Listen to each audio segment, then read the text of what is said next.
was your opinion of Ole Anderson as a booker?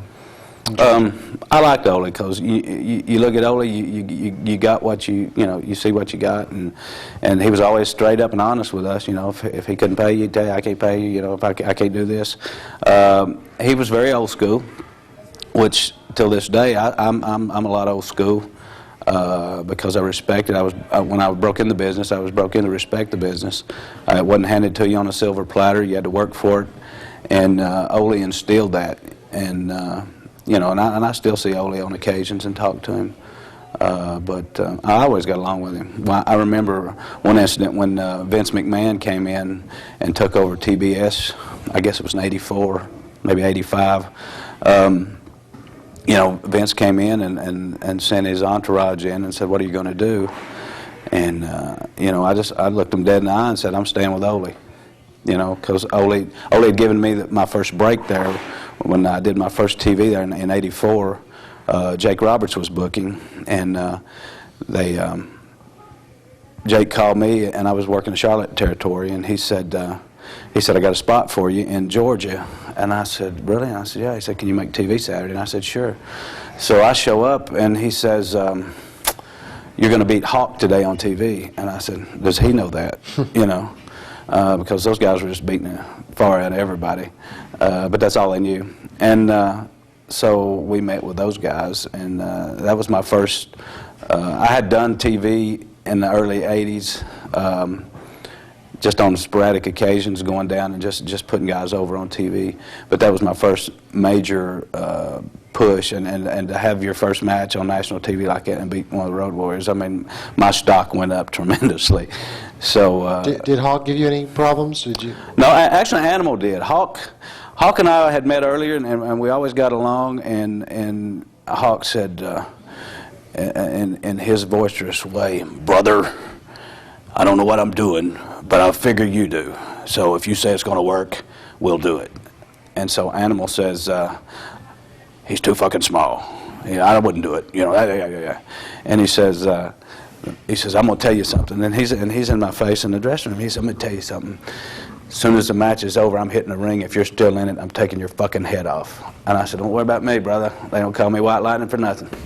So anyway, we had the match and rolled up, and by the time he stood up in the ring, I was outside. Man, it was good, and the whole studio erupted. I mean, it was just one of those moments that it's the first match that they had been separated.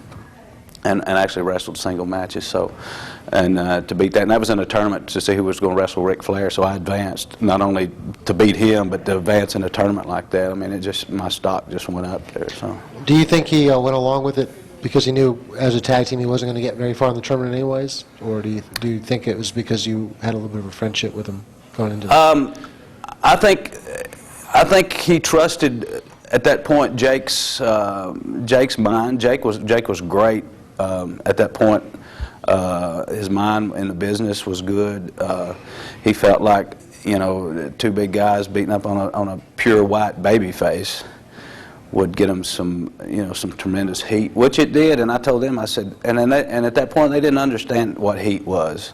And I said, you'll realize it down the road. And so we continued after that. I had tag matches with him, and I really hadn't aligned with anybody. I had partners, Ronnie Garvin was my partner, Tony Atlas was my partner, Jimmy Valiant was my partner, the Superstar was my partner, and we headlined cards in the Omni, all up north, and it was King Kong Bundy. So we had I never had one partner, I always had a different partner. And I just got in the match and just took a tremendous ass whooping, for lack of better words, and so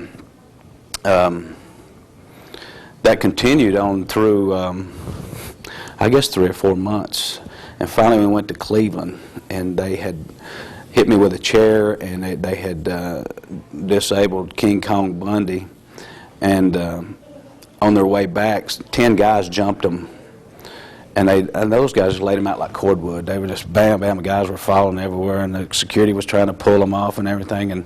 And so they got back to the dressing room, and Hawk says, Horn Toad. He said, is that the heat you was talking about? I said, you got it, brother. I said, when the fans want you, I said, you got some heat. And I said, he said, I like this. He said, I'll put you over again Saturday. You know, and it was just a good bond between us after they realized where Jake was going with the whole thing. And we went on tour everywhere up north, and we were selling out everywhere. And the main events were battle royals, and the last 3 in was the Road Warriors and me. And I took an ungodly. I mean, I'd been in easier fights, and those guys, you know, they were kicking you and clotheslining and double this and double that. And then on the end, when we got ready to go, they would both grab me by the side of the head, the hair, and say, "Let's throw this puke over." And as we started, I grabbed him around the waist and fell face first, and they both went over, and I won the match laying dead in the middle of the ring. And I mean, it was just, people went nuts. They would throw towels in to try to save me and cut the match off, you know, because I was just, but that was good days. That's when wrestling was wrestling.